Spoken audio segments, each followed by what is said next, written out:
Did you know that the Stanley Cup has a number of errors and even a couple of ejections? As you know, every year about 50 names related to the Stanley Cup champion team are engraved on the cup. Henri Richard is on 11 times as a player, Scotty Bowman 9 times as a coach, and Jean Beliveau is on 17 times as player and management.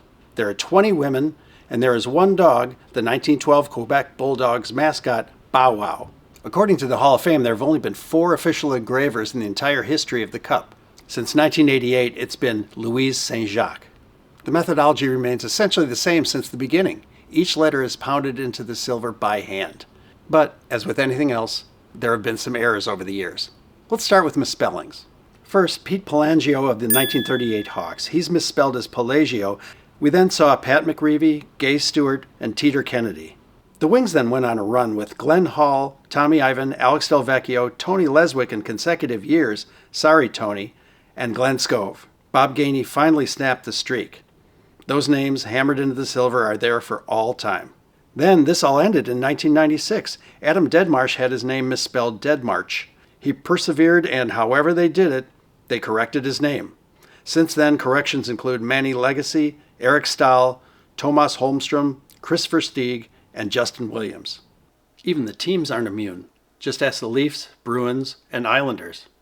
Some names appear multiple times, but in different ways. In 1942, you'll find Turk Broda and Walter Broda, but it's the same guy. Jacques Plante won the Cup 5 years straight. It's reported that they spelled his name 5 different ways, including by leaving out the C in 1960. Well, I looked, and that C is there. So if you sleuths out there can check out 1957 and let me know what's there, we might solve this riddle. Dickie Moore won the Cup 6 times and also had his name spelled 5 different ways, but none of them were misspellings. Finally, we come to ejections, people whose names had been obliterated from the cup. In 1984, Peter Pocklington put his dad Basil on the cup, although he had absolutely no connection to the team. It's not known if it was Peter's decision or if Daddy ordered it. Shortly after, the league learned of this, and Basil became the cup's first X-Man. Not this time, Kowalski!